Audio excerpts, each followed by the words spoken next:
Саламатсыздар, урматтуу көрүүчүлөр. Сиздер менен кайрадан биздин долбоор. Менин тандоом менин келечегим жана анын алып баруучусу мен Нурайым Кудабаева. Бүгүнкү подкастыбызда дагы биздин Кыргызстанда көрүнүктүү роль ойногон инсандардын бири жанында отурат, Нуржигит Асанов. Бул адамдын атын укканда эле Дипломиси Про дипломаттар коомдоштугунун жетекчиси экендигин дароо эске алабыз. Ошол эле учурда жогорку кеңештин өкүлү экендигин дагы сөзсүз түрдө бизге ат айтып турат дегендейчи. Анан алгач эле кош келиңиз биздин студияга. Маанайыңыз кандай? Сонун. Алда биздин ошол азыркы түрдө аудиториябызда мектеп окуучулары болуп атат. Мектеп окуучуларына жакшы бир интервью бергенге даярсыз. Сөзсүз түрдө даярбыз. Алгач албетте мен сизди жогоруда тааныштырдым. Эми мүмкүн болсо өзүңүздү тааныштырып өтсөңүз. Кайсыл жерден улуусуз? Негизи эле өзүңүз жөнүндө да кошумча маалымат бере кетсеңиз. Чоң рахмат, саламатсызбы жолу. Баарыңыздарга салам. Аты жөнүм Нуржигит, жашым 28-де. Өзүм Бишкек шаарында төрөлүп өскөм. Ушул жерде мектепти жана жогорку окуу жайларды аяктагам. Мектепти Бишкек шаарындагы номер 68-чи мектепте, Алка Осмонов атындагы мектебин аяктагам. Кыргыз мектеп, өтө күчтүү мектеп. Эгерде биздин мугалимдер жана окуучулар көрүп атса, баарыңыздарга салам.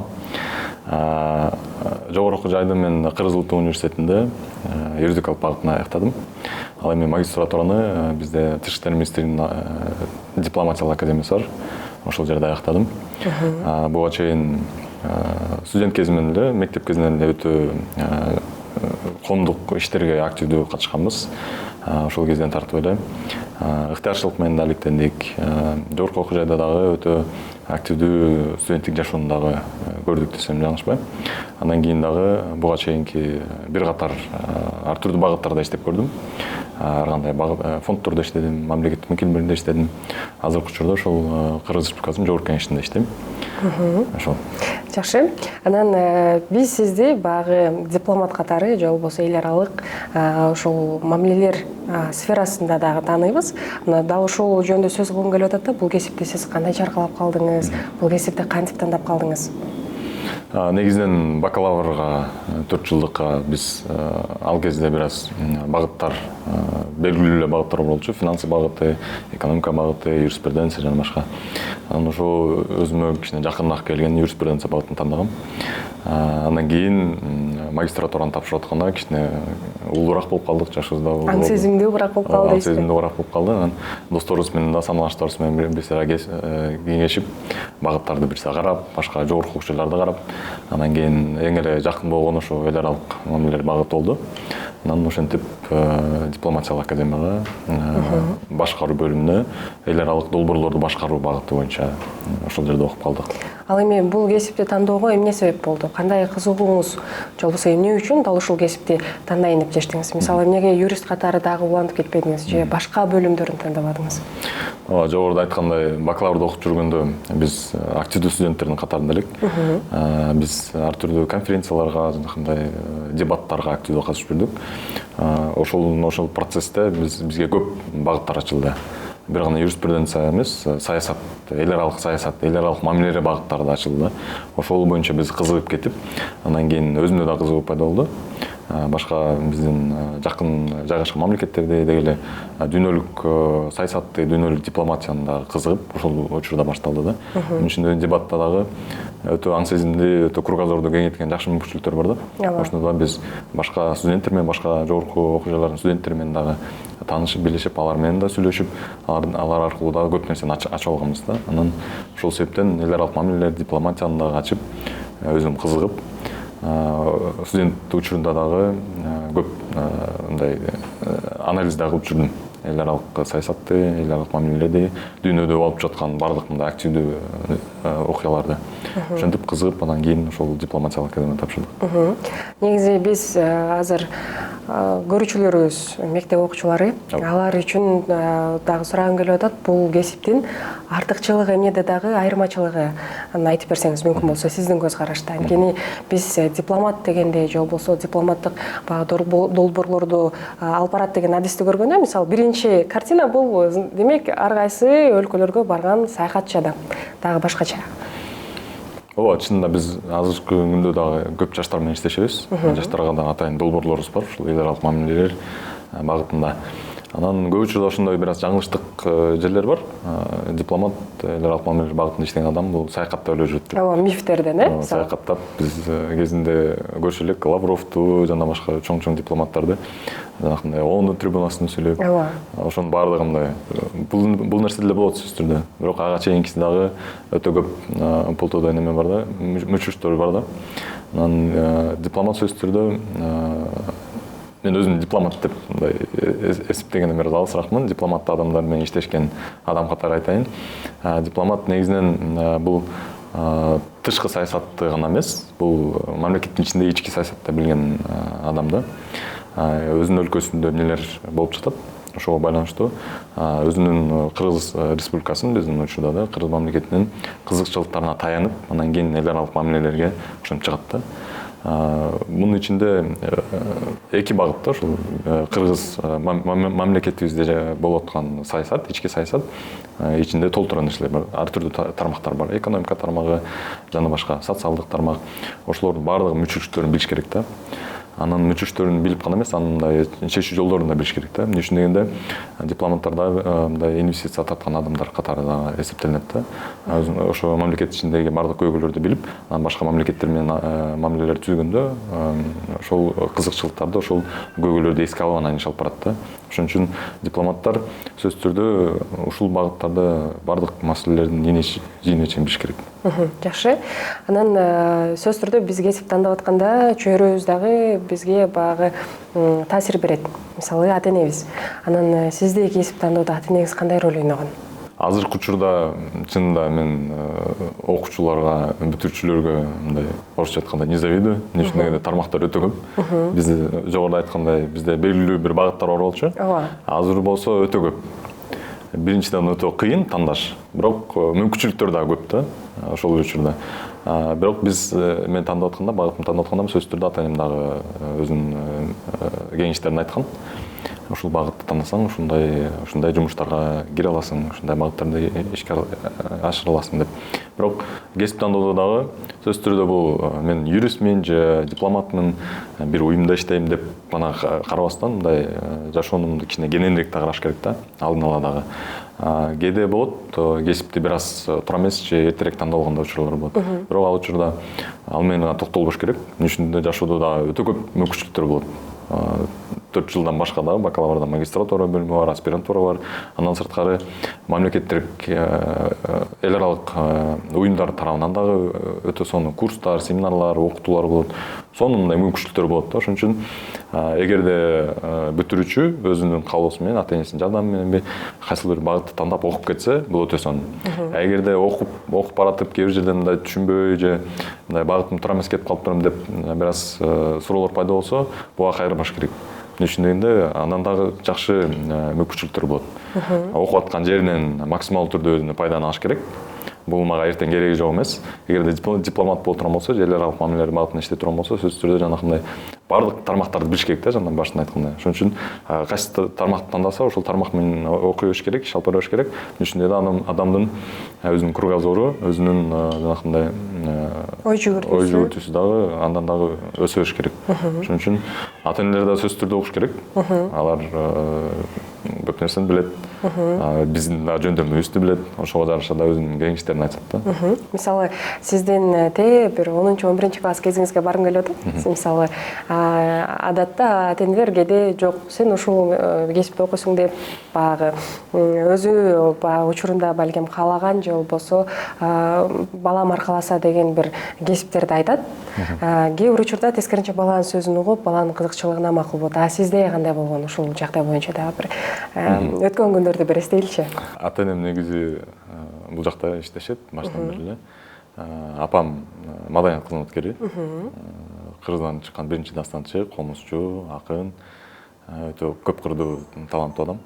Анан ал бизге эми аталар көбүнчө сырт жакта. Жумуш менен. Апалар болсо көбүнчө ошол бизге өтө чоң инвестиция кылды десем жаңылышпайм. Биздин ата-энебиз дегеле. Апабыз болсо биз менен тобу менен, биздин тарбиябыз менен алдыга койгон бардык максаттарыбызга өтө жакшы жардам берди. Атам дагы сөзсүз түрдө айтам. Ал киши дагы өтө өтө көргөч, өтө акылдуу, өтө мындай тарбиясын мындай кармаган киши. Анан ата-энем тарабынан апам маданият кызматкери, бирок маданият чөйрөсүнө биздин дагы кээ бир эжемикөбүздүн мындай чымыныбыз бардай бир аз. Бирок бул тарапка анча барган жокпуз. Ата-энем апам айткан эле жок негизи бул тарапка бар деп. Бирок барасың же барбайсың деген сөз болгон жок, бирок мындай өзүң акыл калчап көр. Бул багытка барсаң тигиндей, мындай деп мындай кеңешин берди. Атам деле ошондой өзүнүн тармагына көп деле эметкен жок, чакырган жок. Бирок экөө тең менимче өз каалообузга койду. Бардык мындай картаны ачып берди, ушулардан тандагыла. Бирок мындай багытка барсаңар ушундай деп түшүндүрүп берди. Ошол себептен ата-эненин бул жерде салымы сөзсүз түрдө бар. Андан ары маегиздаланталы. Негизи эле мисалы сиз маданият өкүлү деп койбодуңузбу ата-энеңизди? Мисалы ар бир кесипти адиси болуш үчүн кайсы бир деңгээлде кулк мүнөз дагы бир таасирин тийгизет да. Мисалы маданият кызматкерлери дайыма шайыр жүрүшөт, же болбосо тескерисинче ойлуу жүрүшөт. Ошол эле учурда дейли укук коргоочунун мүнөзү таптакыр башкача. Ал эми дал ушул эл аралык байланышчы же болбосо дипломат болом деген адамдын кандай бир кулк мүнөзү же болбосо кандай бир сапаты болгону жакшы? Сонун суроо. Мен ошо дипломаттарды, ушул багытта иштеп жүргөн адамдарды байкап жүрөм өзүм дагы. Анан чынында дипломаттар көргөндө эле мындай өзүнө ишенген, өзүнүн мындай кулк мүнөзүнө, өзүнүн турпатына ишенген эмес, өзүнүн билимине ишенген, илимине ишенген, тажрыйбасына ишенген адам катары сыпаттайт элем да. Анан сөзсүз түрдө жанакындай бардык маселелерди билиш керек. Эмоцияга көп алдырбаш керек менимче. Сөзсүз түрдө психолог болуш керек. Өзү үчүн дагы, өзүнүн үй бүлөсү үчүн дагы, эмне үчүн дегенде дипломаттардын спецификалык жумушу спецификалык го. Көп учурда үй бүлөсү дагы көп нерсени түшүнүш керек да. Ошо көп дипломаттарды байкап жүрөм. Алар жана башында айткандай башка мамлекеттерде көп жүрүшөт, саякаттап, иш сапарда жүрүшөт. Өзүм дагы саякат деп адашып айтып алдым. Бардык адамдар саякаттап жүрүт. Иш сапарда жүрүшөт, ошол учурда дагы үй бүлөсүн да колдоосу керек. Үй бүлөсү менен дагы ушундай жанакындай мамилени туура түзө билиш керек. Анан сөзсүз түрдө жана айткандай эле өзүнүн мекенин сүйүш керек, өзүнүн өлкөсүн сүйүш керек, өзүнүн жанакындай намысы болуш керек, мекен үчүн, эл үчүн, жер үчүн. Анан өлкө кызыкчылыгы. Өлкө кызыкчылыгы сөзсүз түрдө өлкөнүн кызыкчылыгына таянып, анан кийинки кадамдарын кылыш керек да. Жакшы, сонун жооп болду. Андагы бул адистикке өтүү үчүн адамда кандай билим жана чеберчиликтер керек? Мисалы, коммуникациясы жакшы болуш керекпи же дагы башка, мисалы. Балким азыр бизди көрүп жаткан мектеп окуучуларынын социологияны жакшы окуп башташы керекпи? Аларга бир түрткү бир багыт берели. Мисалы, азыр дейли сизди көрүп 8-чи же 9-класстын баягы окуучулары мен дагы дипломат болом деп жатат. Алар учурда азыркы таптан эмнеге көңүл бөлүп, кайсы билимдерди кабыл алып, кайсы чеберчиликтерди өздөштүрүш керек? Биринчи учурда бул адам менен сүйлөшкөндө билиш керек. Адам менен мамилени курганда билиш керек. Менимче эң башкысы ошо эң төмөндө турган, эң маанилүүсү бул ушул. Адам менен сүйлөшкөндө билиш керек, баарлашканды билиш керек. Азыртадан жор жолдоштор менен, ата-энеси менен, улураак адамдар менен ошону менимче тестирлеп көрүш керек да, сүйлөшүп, алардын менен кадимкидей дипломат катары сүйлөшүп. Анан өзүнүн жанакындай ар бир адамдын өзүнүн өзгөчөлүгү болот да, жанакындай сүйлөшүү жагынан же тандашкөө жагынан, же болбосо мындай өзүнүн ыйыгын тапкан да учурлар болот да. Ошон үчүн мектеп кезинен эле сөзсүз түрдө башка улуттун адамдары менен да сүйлөшүп көрүш керек. Ал үчүн тилди да билиш керек. Англис тили менен гана чеңдетилбестен, башка азыр Кытай тилин да үйрөнсө болот. Биз Кытайга бир катар жолу бардык. Анан чынында Кытайдын дагы жакшы жагынан караганда ошо таасири дагы өтө мындай тарап кетип атат. Ошон үчүн жакшы мүмкүнчүлүктөр бар бул жагынан дагы. Кытай тилин да билиш керек, англис тилин билиш керек, түрк тилин билиш керек. Эң негизгиси бул өзүбүздүн тилибизди билиш керек. Өзүбүздүн тилибизди эмне жөнүндө жакшы билип, өзүбүздүн тилибизди сүйсөк, анан башка тилге дагы менимче жакшы мүмкүнчүлүктөр болот. Кыргыз тарых маданиятын дагы билиш керек болуш керек, сөзсүз түрдө. Кыргыз эмне үчүн дипломаттар жана айтып өткөндөй экономикалык соода саттык эмес, жанакындай жекеме-жеке сүйлөшкөндө дагы билинет да. Жөн эле бир элементардуу суроо. Кайсыл китепти окудуң, же кайсыл кинону көрдүң деген да суроолор болот да, жекеме-жеке сүйлөшүп калганда. Ошон үчүн ошол учурларда дагы ошол учурга даяр болуш үчүн эмес, жеке адамдын өзүнүн жан дүйнөсүн жанагы билим жаатын арттыруу үчүн дагы сөзсүз түрдө билиш керек да. Бул адам баласы мындай ички дүйнөсү сосуд сыяктуу да. Ар кайсы билимдер менен, ар кайсы тил менен, ар кайсы жакшы мүмкүнчүлүктөр менен толтура бериш керек. Анан мектеп кезинен менимче эми мектеп кезинде мындай башка бир кулк мүнөз болушу мүмкүн, окуу жайга барганда башка болуп өзгөрүшү мүмкүн да. Ошон үчүн айтар элем, эч нерсе менен мындай уялбаш керек. Эч нерседен уялбаш керек, тартынбаш керек. Чектелбеш керек, ооба, сөзсүз түрдө. Эми ар кандай жашоодо ойлогон ойдон кыстаган турмуш деген сөз бар го. Үй бүлөлүк абалы башка болуп калышы мүмкүн, же жор жолдоштору, же айлана чөйрөсү ар түрдүү болуп калышы мүмкүн. Ага да чектелбеш керек. Эң башкысы, орусча айткым келет, башка ата эне да болот, жакындар да болот, баардыгы колдоп коштоп турат өз учурунда. Бирок сөзсүз түрдө адам баласы өзүнүн ичиндеги опорасы өзүнүн ичинде болуш керек да. Опора в себе деген сөздү айткым келет да. Ушул нерседен эгер талпына турган болсок, башка нерсе, башка колдоону дагы, башка ар түрдүү мындай үмүттөрдү дагы мындай туура мен салат да, кабыл алса болот. Ал эми дипломат болом деген биздин ошол мектеп окуучуларында, мисалы, же болбосо дейли жөн гана кызыктар адамдар кайсыл жактан бир өздөштүрүп дипломатиялык бир тепкичтерди басып өтсө, же болбосо биздин Кыргызстанда, биздин өлкөбүздө кайсыл жогорку окуу жайлар дипломаттарды мыкты окутат? Эми окуу жайлар көп, бирөөсүнө токтогум келбейт. Биринчиден адамдын өзүнүн толук көз карандысым жаңылышпайм да. Эгерде чынында ушул дипломатия эл аралык мамилелер тарабына мындай багыт алса, ага мындай сөзсүз түрдө окуу жайдан дагы көз каранды, мугалимдерден көз каранды, бирок биринчи учурда адамдын өзүнөн дагы көз каранды да. Анан жанакындай ар түрдүү учурлар да болот. Кээ бир окуу жайга тапшырууга мүмкүнчүлүгү болбой калат, же болуп калат. Бирок адам чынында өзүнүн каалоосу болсо, жанакындай стремлениясы болсо, анда ал кай жерде окугасын өзүн таап кете алат да. Бир эле Бишкекти албастан ушул региондордо дагы чоң окуу жайлар бар. Сөзсүз түрдө чет жакка да тапшырууну аракет кылып көрүш керек. Мисалы, чет жак деп калдыңыз, кайсыл жактарга тапшырса болот? Мисал катары балким бир-эки нерсени айтып кетсек болот. Бизде Европада көп окуган биздин достор бар, санаачтар бар. Алар ушу дипломатиялык тармактарда окуп жүрүшөт, иштеп жүрүшөт. Андан сырткары Кытайда биздин көп жакшы инилер, карындаштарыбыз бар. Ал жакта окуп жүрүшөт. Америкада окуп жүргөндөр бар. Эми анча алыс деле барбай эле Казакстанда, Өзбекстанда, Орусияда окуп жүргөндөр да бар. Азыр жана башында айтып өткөндөй мүмкүнчүлүктөр өтө көп. Алдын ала гана даярданыш керек. Алдын ала изденип, ошол тийиштүү окуу жайды таап, анан ошол окуу жайга кандай нерселер, эмнелер керектелет. Биринчи учурда ошол адамдын аң сезими да даяр болуш керек ошого, башка мамлекетке көчүп барганга, окуганга. Анан тилди да билиш керек.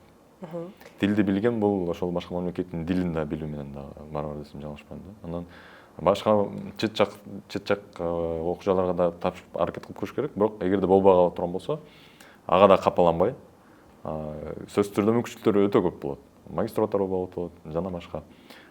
Кайсы мүмкүнчүлүктөр туура келсе, ошол жагын уланта бериш керек. Эң башкысы бул процесс да. Эгерде ошол процесске түшүп калса, андан дагы уланып, андан дагы сонун мүмкүнчүлүктөр чыга берет. Эмне үчүн дегенде, адамдын өзүнүн каалоосу болсо, ошол каалоо андан дагы да жакшы мүмкүнчүлүктөрдү, чоң дипломатия дүйнөсүн, андан да башка дүйнөлөрдү ача берет. Жакшы, сонун жооп болду. Анан сиз айтып калбадыңызбы, алдын ала даярданыш керек депчи? Мисалы, бизде сөзсүз түрдө баягы ЖРТ тесттери бар, ошого дагы даярданабыз. Анан бизде кесип тандоого да алдын ала даярданыш керек деп ойлойм. Анан сизден сурагым келип атат да, мисалы, мектеп окуучуларына кантип алдын ала даярданыш керек экенин, кантип окуу жайды тандаш керек экендигине кантип кеңеш берет элеңиз, эмне деп айтат элеңиз? Биринчиден өзүнүн жөндөмүнө караш керек, өзүнүн каалоосуна караш керек, кайсыл багыт кызыктуу болуп атат. Анан көп учурда ушул эл аралык мамилелерге багытына тапшырганга чейин ошол багытта окуп жүргөн студенттерден да көп суроо келет да. Биз окуу жайды бүткөндө кайсыл жакка иштейбиз? Ооба. Кайсыл жактан жумуш таба алабыз депчи. Анан өтө көп суроолор болот. Бул өтө актуалдуу суроо. Анан менимче бул суроону дагы окуу жайга тапшырганга чейин да бир аз анализдеп, бир аз каралыш керек. Көбүнчө учурда жанакындай эйфория менен да тапшырып алгандар болот. мен саякаттайм, дүйнөнү көрөм, жана башкандай. Бирок чын андай карап, мындай анализ керек да. Анан биз айтабыз ар дайым. Бизде эл аралык уюмдар көп. Бириккен Улуттар уюмунун эле канча тутуму бар бизде Кыргызстанда. Андан башка дагы өтө көп фонддор, өтө көп эл аралык уюмдардын өкүлчүлүктөрү бар. Ошол багытка иштесе болот. Же болбосо чоң уюмдардын эл аралык мамилелер багыттары да бар. Мамлекеттик уюмдардын ар бир багыттарында бар. Азыркы күндө мен баарын анализдеп бир сыра карайм мамлекеттик уюмдарды. Анан көп учурда ошол башка мамлекеттер менен эл аралык кызматташтыкты курууда жаштар отурат да көп учурда. Анан ал жаштарды карап келгенде өтө коммуникативдүү, өтө билими жогорку, жанакындай инновациялык ой жүгүртүүсү бар, тил билген ушундай жаштар отурат да. Ошон үчүн бул дагы өтө бир жакшы мүмкүнчүлүктөрдүн бири десем жаңылышпайм. Анан сөзсүз түрдө Тышкы иштер министрлиги бар. Ал жака да аракеттер кылып көрсө болот. Ал жактан практика өтүп, стажировканы өтүп, анан тепкич менен да көтөрүлсө болот. Андан сырткары дагы Кыргыз Республикасы башка мамлекеттер менен дагы жанакындай эл аралык уюмдарда турат. Бир эле мисал бул түрк түрлүү мамлекеттер уюму бар. Ошондой сымал уюмдардын катчылыктары болот. Ошол жактарга умтулса болот мисалы. То есть бул жерде мүмкүнчүлүктөр, багыттар өтө көп. Изденген адам сөзсүз түрдө табат. Бул багытка келиш үчүн азыртадан жанакындай эмне менен алек болуш керек деп атпайсызбы? Кандай багытта иш алып барыш керек? Азыр студенттер арасында жанакындай Бириккен Улуттар уюмунун модели бар. Шанхай кызматташтык уюмунун модели бар. Ушундой моделдер көп да. Булар оюндай симуляциондук оюндар бар. Ошолордо дагы өзүн көрүп, ошол багытты, ошол чоң жакшы бир мүмкүнчүлүктөрдү жүргүзө берсе болот да. Бир эле мисал ошо бизде парламентте туруктуу өнүгүү максаттары боюнча бизде чоң жумушчу топ бар. Ал жумушчу топко депутаттардын, жогорку кеңештин депутаттарынын жарым саны кирет. Өтө чоң жумушчу топ болуп саналат. Андан алкагында биз тийиштүү жумуштарды иш алып барабыз. Андан сырткары дагы биздин жаштар менен иштөө дагы багытыбыз бар. Дал ошол туруктуу келечек деген биз багыт алганбыз, аталышын койгонбуз.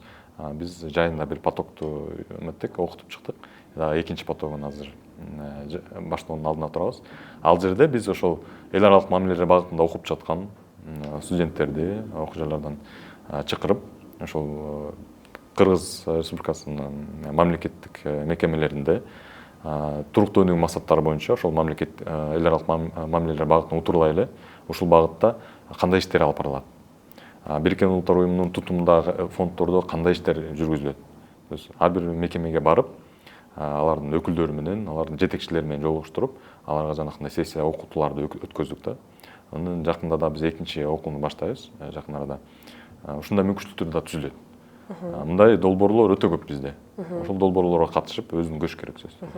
Эми сиздин жеке лайфхагыңызга дагы баргым келет. Мисалы, сиз дагы учурунда 11-класстын окуучусу болгонсуз.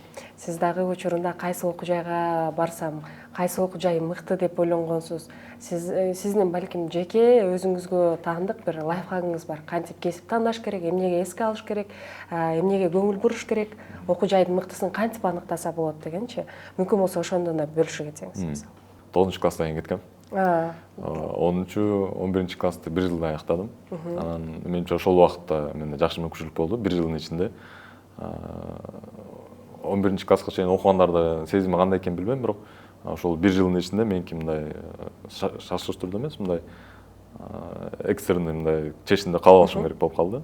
Анда эми сиз баары бир азыр аң сезимди курактайсыз да. Мисалы, мындайча айтканда, сиз азыр эми 8-чи, эми 9-чу класс баскан тепкичтерди басып өттүңүз. Кээде баары бир адам баласы аркага кылчайып, мен ошол жашта ушундай кылмакмын. Же болбосо менде мүмкүнчүлүк болгондо ушул нерсени өзгөртмөкмүн деп баары бир айтабыз да. Анан эгерде сизди көрүп жаткан 10-чу, 11-чи класстын окуучуларын сиз кандай лайфхак берет элеңиз? ОРТга даярдануусу боюнча, же болбосо ошол жогорку окуу жайларды тандоосу боюнча. Азыркы учурда ментор деген тема өтө мындай актуалдуу болуп кетти. Биз ошол окууга тапшыраарда ага эжелерибиз бар эле. Студенттер, мамлекеттик уюмдарда, мекемелерде иштегендер, алар менен кеңешчилик. Алар мындай бизди болжолдо карап туруп эле бир багытыбызды аныктап койчу да, бул жакка тапшырсаң болот, бул жакта көрсөң болот депчи. Анан биз таң калчу элек. Ата энебизге да таң калчу элек, башка чоң адамдарга таң калчу элек, булар кантип эле билип коет деп. Анан азыр кичине бир аз аң сөзүндө жашка келгенден кийин, куракка келгенден кийин, көп тажрыйбаны көргөндөн кийин биз деле ошондой азыркы жаштарды көрүп болжолду мындай атап көрсөк болот да. Сен бул багытта иштесең болот, бул жака барып көрсөң болот деп. Анан бизге да ошол кезде биз сөзсүз түрдө мен кеңеш алчумун. Кеңеш алып, ата энемдин сөзсүз түрдө ата эненин кеңеши бул бир, андан сырткары дагы жанакындай ага эжелер менен дагы бир кеңешип көрүш керек. Көп адамды бул эмеге процесске кошпош керек. Үчүндө ар түрдүү ойлор чогулуп кетип, адам баласында эме болуш мүмкүн. Көп болуп кетиш мүмкүн, чаташып кетиш мүмкүн. Ошон үчүн ошондой кеңеше турган адам болсо менимче өтө жакшы да. Бул сөзсүз түрдө мындай профилдик эле багытта эмес, бир багытта эмес, мындай ар тармактуу адам менен дагы сүйлөшүп көрсө болот. Үчүндө ал дагы мүмкүн башка дагы багыттарды ачып берет. Башка да лайфхактарды, башка да жеңилдиктерди көрсөтөт да. Ошон үчүн башка адамдар менен да кеңешип көрүш керек. Жанакындай адам баласы мындай болот го. Азыр дедлайн деген сөз бар го. Дедлайн учурунда аз калганда мындай сөзсүз түрдө ошол учурда мындай адам баласы мээси да өтө активдүү иштеп кетет го. Ооба. Мен айтайын дегеним ошол 10-11 класста мен 1 жылды бүтүрдүм. Ошол убакта менде да ушундай процесс болду. Мен сөзсүз түрдө таанышым керек, сөзсүз түрдө багыт тандашым керек. Ошол учурда да мен ЖИРТга да катуу даярдандык. ЖИРТга катуу даярданып, ошол учурда кошумча дагы даярдандык. Башка математика багытынан, тарых багытынан сөзсүз түрдө алар менен дагы эмеш керек, алектениш керек. Анан лайфхактардын бири, ар бир окуу жайга биз барып көрдүк. Ар бир окуу жайга барып, мугалимдер менен да бир сыйра сүйлөшкөнгө аракет кылдык. Анан ошол жерде окуган студенттер менен дагы сүйлөшкөнгө аракет кылдык. Деги эле бул багыт кандай, аларга жактыбы, жакса эмнеси менен жакты, жакпаса эмнеси менен жаккан жок. Анан деги эле студенттик жашоону өзүбүз бир сыйра көрүп чыкканбыз. Анан өзүбүздү алардын ордуна көрүп, анан кийин ушул багытты тандап кеткенбиз. Ушул окуу жайдын студенти болом деп, Ооба, өзүбүздү болжолду карап, анан жанакындай биздин сыймыктуу студенттер деген да текче болот го. Алар да бир сыйра карап, анан кийин ошол мындай визуализация экен чынында. Кийин уже биздин окуу жайда да биздин сүрөттөр турат, көрсө ошол нерсе дагы мындай биздин эсибизде калган экен. Ал эми бул кесиптин негизи ар бир нерсе тепкич сыяктуу, улам бийиктеген сайын улам жаңы мүмкүнчүлүктөр ачылат. Ал эми дал ушул дипломат кесибинин чеги, мүмкүнчүлүгү, бийиктиги жөнүндө айтып берсеңиз. Мисалы, кайсыл даражага чейин жетсе болот, же болбосо кандай тепкичтерди басып өтсө болот адам баласы? Сөзсүз түрдө бул эме эмес. Мен Тышкы иштер министрлигине чейин чокуу же болбосо дагы андан дагы мындай ар түрдүү чокууну койгум келбейт. Ошол эле эл аралык уюмдарда иштеп деле, мисалы дүйнө кезсе болот, ар түрдүү адамдарды көрсө болот. Бир эле мисал ошо Бириккен Улуттар уюмунун тутумунда эгерде иштей турган болсо, ага чейин барып Бириккен Улуттар уюмунун башкы катчысы менен жолугушкан дагы жакшы мүмкүнчүлүктөр болот. Андан дагы мүмкүн башка мамлекеттердин президенттери менен, ажоолор менен да жакшы көрүшкөн, иш алып барганда мүмкүнчүлүктөр болот. Сөзсүз түрдө адам баласынын өзүнөн дагы бул көз каранды десем жаңылышпайм да. Жанакындай тепкичтерди басып өткөн да бул өтө жакшы, өтө маанилүү нерсе. Бирок сөзсүз түрдө бир модель болбойт да, дипломаттардын бир модели болбойт. Бирөө мүмкүн Тышкы иштер министрлигинде иш алып барат, бирөө мүмкүн мамлекеттик мекеменин жанакындай эл аралык мамилелер багытында иш алып барат, же болбосо эл аралык уюмдарда иш алып барат. Же болбосо өзүнүн долбоору болот. Адамдын өзүнүн шыгынан, адамдын өзүнүн каалоосунан бул нерсе көз каранды десем жаңылышпайм. Ал эми азыркы тапта мектепте окуган окуучуларга кандай кеңеш берет элеңиз бүгүнкү тапта? Анткени сырттан карасак маалымат көп, сырттан карасак тандоо мүмкүнчүлүк көп. Ошол эле учурда бир базарга түшүп калгандай болуп, эмнени аларыңды, кайсыны кармарыңды билбейсиң. Анан дал ушул тапта алгач мектеп окуучусу эмнеге көңүл буруп, кандай иштерди алып барса жакшы болот деп ойлойсуз сиздин оюңузча? Мектеп окуучулары сөзсүз түрдө окуу жайга тапшырат. Окуу жайда 4 жыл убакыт берилет. 4 жыл убакыт бул өтө сонун мүмкүнчүлүк да.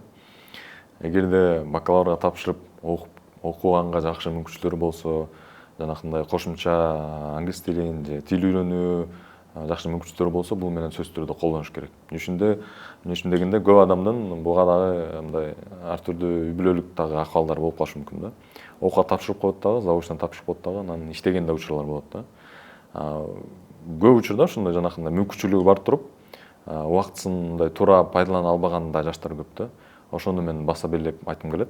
4 жыл убакыт силерге мындай насыяга берилет да. Ошол насыяны сөзсүз түрдө жакшы колдонуш керек. Ага чейин сөзсүз түрдө тил үйрөнүүнү аракет кылыш керек. Окуу жайында студенттик жашоону толугу менен көрүш керек. Биз жада калса студенттик кезде окуп жүргөндө дебаттык бизде клуб бар болчу. Дебаттык клубдун кызыкчылыгын ойлоп биз жада калса кечирим сурайм, бирок мушташканга чейин барганбыз да. Ал учурда бир аз туура эмес иштер болуп кеткен, мындай окуу жайлар аралык. Ар түрдүү келишимдер болгон дебаттар. Бирок ал нерсени биз дагы мындай жокко чыгаруу үчүн урушканга чейин учурлар болгон да. Бул дегендик өзүңүз адамдык студенттик гана жашоону жүргүзбөстөн, ошол жада калса окуу жайдын деңгээлинде дагы мындай иш алып барыш керек. Берилүү, Ооба. Берилип, окуу жайдын өзүнүн кызыкчылыгын да коргоонго чейин баш керек да.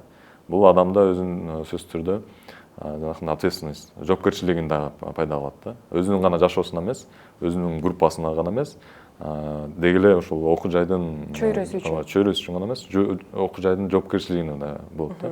Бул маанилүү нерсе жоопкерчилик. Эмне үчүн дегенде, эгерде дипломат болуп турган болсо, сөзсүз түрдө элдин, жердин, мамлекеттин жоопкерчилиги болот.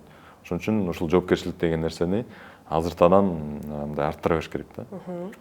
Сиз жогоруда айтып калдыңыз, кээде мектеп окуучулары кесип тандап жатканда эйфория менен дагы кесип тандап алышат деп. Анан алар аң сезимдүү кесип тандоосу үчүн эгер 3 башкы нерсе десе, сиз кандай кеңеш берет элеңиз же эмнени айтат элеңиз? Негизи бир чети мен ойлодум, эйфория менен деле тапшырган деле жакшы негизи. Жакшы да? Ооба, мындай өзү билбей тапшырып алганга караганда эйфория менен тапшырган жакшы. Мүмкүн ошол эйфория дагы жакшы бир мүмкүнчүлүктөрдү ачат. Же жакшы бир багыттарды ачып берет да. Жөн билбей отурганга караганда. Кесип тандоодо менимче жанагындай биринчиси ошол кеңеш керек. Чоң адамдар менен, уулар менен кеңеш керек. Ата-энелер ар дайым айтат, бул жака тапшыр, буну көр деп. Аны сөзсүз түрдө четке какпаш керек. Урушпаш керек алар менен сөзсүз түрдө угуп, алардын мындай анализдеш керек да. Эмне үчүн булар бул багытты мага сунуштап атышат? Бунун жакшы кандай мүмкүнчүлүктөр мен үчүн болот деп бир сыра талдоо жүргүзүш керек. Экинчиден, жора жолдоштор менен мындай бир тапшырып кеткен дагы нелер болот да, учурлар болот да. Ага деле көп карай бербеш керек. Эгерде адам мындай жалгыз бир окуу жайга тапшырып кала турган болсо, же бир багытка тапшырып кала турган болсо, тапшырыш керек.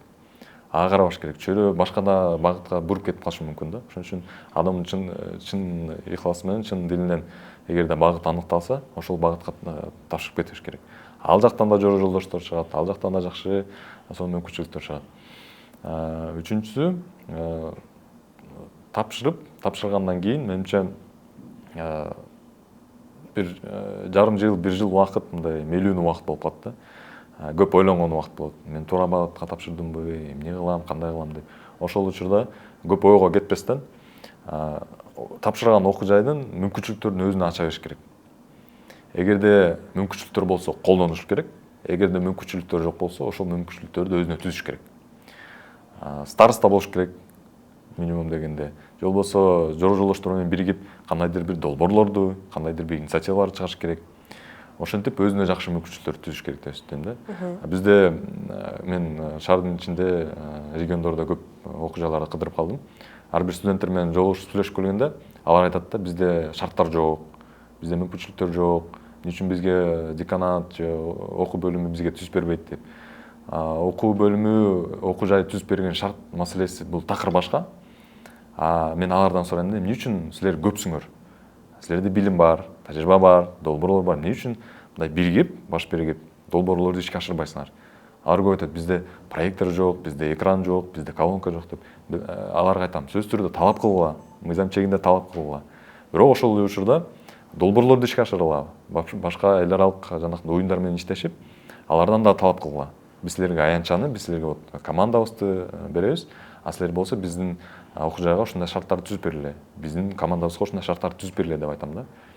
Көп учурда биз ушундай талап кылабыз да, бирок өзүбүз үчүн маанилүү болгон нерсеге мындай шарттарды өзүбүзгө түзө албайбыз да.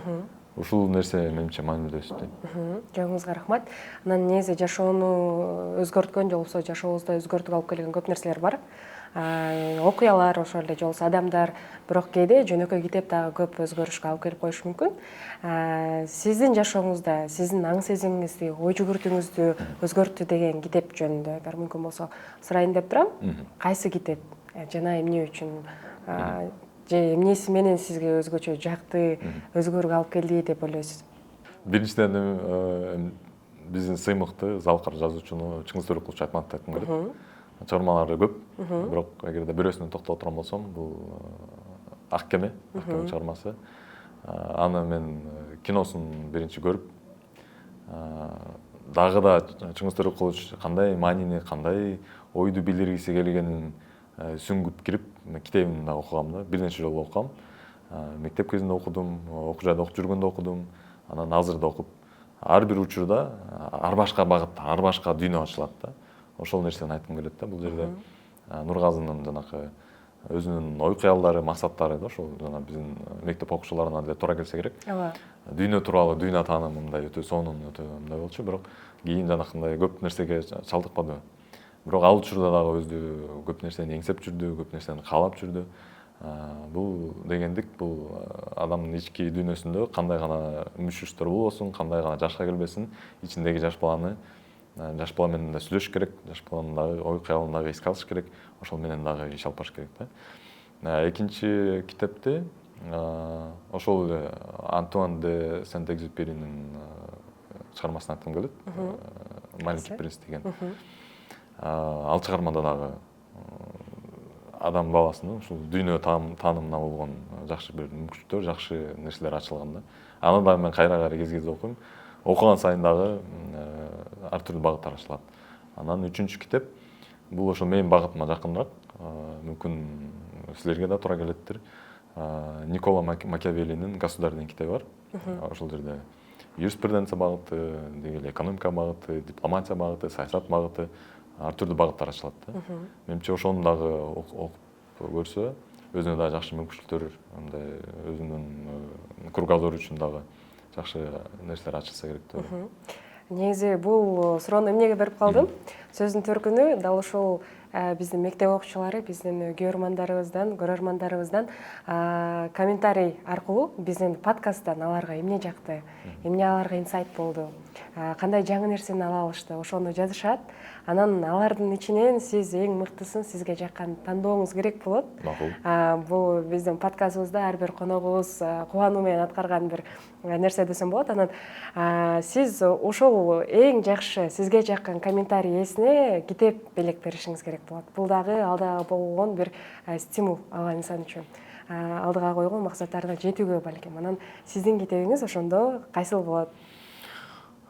Эл аралык мамилелер багытына байланыштуу болгондуктан «Государь» китебин берейин. Менде китеп бар үйүмдө, ошол же өзүм окуп аткан китепти берем, же болбосо жаңы китеп алып берейин. Мен кайра-кайра окуйм. Жет жакка чыкканда дагы, командировкага чыкканда, окууларга барганда да кайра-кайра окуп турам. Ошол китепти өзүм берейин. Андан сырткары биз ишмердүүлүктүн алкагында да көп мамлекеттерге барып калдык. Анан көп жанакындай иш-чараларга катышабыз. Анан ар биринен дагы жанакындай азыркыча айтканда мерчтер бар. Ага кошуп да бир ежедневникти берейин тарыхка. Анан ошол. Беришендүүлүгүңүз үчүн чоң рахмат.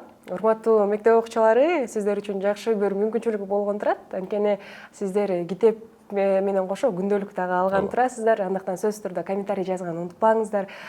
Дал ушул подкастта сизге эмне өзгөчө жакты, дал ушул биздин Нуржигит байкебиздин кайсыл кеңеш сизге өзгөчө пайдасын алып келишүүдө, ошонун баардыгын жазыңыз. Ал эми мыктысын Нуржигит байкебиз өзү тандайт дагы. Анан сөзсүз түрдө сизге ыйгарат. Андыктан чамдаңыздар дейли. Ал эми биздин эң акыркы жакшы сурообуз бул сиздин оюңузча жашоодогу эң маанилүү, эң башкы нерсе эмне? Эми баналдуу эле жооп болушу мүмкүн. Жакындарыбыз, ата-энебиз, жолдошторубуз. Анан эң негизгиси менимче ичибиздеги кыялыбыз, ичибиздеги каалообуз, ичибиздеги аң сезимдеги жанакындай жүрүп жаткан процесс өтө маанилүү деп эсептейм. Ар дайым ушул процесс болуп туруш керек. Бул процесс өнүгүүгө болгон багыт, кандайдыр бир аракеттер, адамдын өзү үчүн аракеттер, коом үчүн аракеттер, мамлекет үчүн аракеттер. ушундай градация бар да. Анан дүйнө үчүн аракеттер деп мен өзүм бөлүп кетет элем да. Ошон үчүн жанакындай башында айткандай бизде Diplomacy Pro жөнүндө биз кыскача айта кетейин. Эл аралык жана башында айткандай эл аралык мамилелер багытында окуп жүргөндөр, иштеп жүргөндөр үчүн дагы бир жакшы бир аянтчаны түзгүбүз келген. Башка мамлекеттерде бир сыйра карадык, көбүнесе учурда жок экен, бирок биз дагы ошол каалоо менен сиздер менен дагы иштешүү каалоосу менен аракеттер менен Diplomacy Pro деген дипломаттар коомдоштугун түзгөнбүз. Ал коомдоштукта бир катар долбоорлор ишке ашырылып келет. Ошол долбоорлорго да силерди чакырабыз. Ал жерде бизде азыркы учурда студенттер бар. Студенттер үчүн да жакшы мүмкүнчүлүктөр түзүлүп атат. Андан сырткары мен өзүм жеке дагы бир маанилүү нерсени айткым келет. Бул жөн гана жанакындай бакалавр менен жана магистр менен гана чектелбестен ар түрдүү жанакындай курстар, семинарлар болот. Ошону да колдонуш керек. Ошону колдонуш керек. Маанилүү нерсе сиздин сурооңузга жооп катары адам күн сайын өзүнүн өнүгүүсүнө салымды кошо бериш керек. Качан ушундай ички мындай кабыл болгондо ар кайсы дагы мүмкүнчүлүктөр түзүлө берет. Адам биринчи учурда өзүнө мүмкүнчүлүк түзүш керек. Мүмкүнчүлүк түзгөндө андан дагы мындай разветвлённый кете берет да. Анан эң негизги нерсе бул жанакындай күнүмдүк жанакындай көйгөйлөргө көп капаланбастан же кандайдыр бир предметтерден мындай туура эмес бааны алып калдым же дагы бир нерсе туура эмес кетип калды деген нерселерге көп капаланбастан дүйнөнү, ичиңирдеги дүйнөнү, анан сырткы дүйнөнү мындай кененирээк алып карасаңар, өтө чоң мүмкүнчүлүктөр бар экенин билгенде жанакындай көйгөйлөр сөзсүз түрдө анда эске алыш керек, бирок дагы кандай нерселерге багыт алыш керек экенин маанилүүлүгүн түшүнүп, анан ошондо адам баласы менимче өнүгүүгө болгон кадамдарын дагы да арттырат. Ошону айткым келет. Сизге терең ыраазычылык билдиребиз. Алтындай убактыңызды бөлүп, бизге бүгүнкү күнү көптөгөн жакшы өзүңүздүн ой пикирлериңизди айтып бердиңиз. Бирок убакыт учкан кош экен. Сиз менен маектешсек, көпкө чейин маектешүүгө да даярбыз. Анан азыр сизге эркин микрофон сунайын. Кабыл тилектериңиз болсо, же болбосо биздин мектеп окуучуларыбызга болгон жакшы бир кеңештериңиз болсо, микрофон сизде. Мен жаштардын өкүлү катары силер менен биргеликте өсүп өнүгүп келе жаткан жаш инсандардын биримин. Силерге каалоо тилегим бул талпынгыла, өнүккүлө, өскүлө, өзүңөр үчүн жоопкерчилик алгыла, өзүңөрдүн үй бүлөңөр үчүн жоопкерчилик алгыла, коом үчүн, мамлекет үчүн жоопкерчиликти ала белгиле. Дүйнө ушунчалык чоң, ошончолук мүмкүнчүлүктөр бар.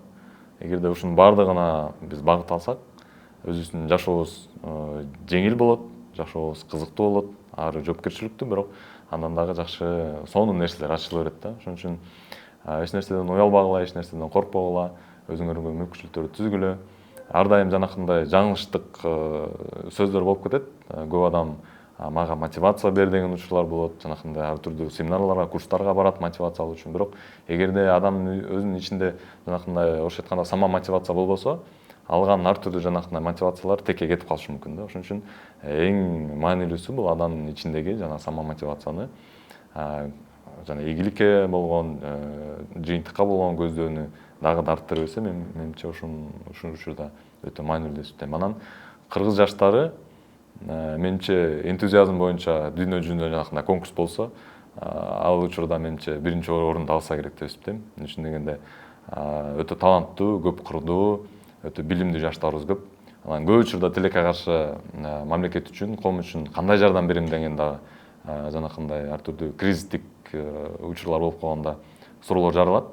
Ал учурда мен айткым келет, ар ким өзүнүн багытында, ар ким өзүнүн тандаган, каалаган багытын дагы адистигин өздөштүрө берсе, ошол багытты дагы да өнүктүрө берсе, өзүнүн жор жолдошторун, санааштарын, коомдоштуктарын өнүктүрө берсе, менимче ошол учурда өзүнүн коомундагы, мамлекетине дагы жакшы бир салым кошкон болот. Ошон үчүн келе биргеликте өнүгөлү, анан жакшынакы болгон күн маңдайлуу Кыргызстаныбызды биргеликте өнүктүрөлү. Чоң рахмат. Сизге сонун кеңештер айтылды, сонун сөздөр болду. Сиздер менен бүгүнкү подкастта биздин төрүбүздө Нуржигит Асанов, дал ушул жогорку кеңештин өкүлү жана Дипломиссия про дипломаттар коомдоштугунун жетекчүүчүсү болду. Сөздөргө комментарий жазганды унутпаңыздар, анткени дал ушул Нуржигит байкеден сиздерге китеп жана күндөлүк берилмекчи болду. Кайрадан эфир аркылуу амандашканча сак саламатта туруңуздар.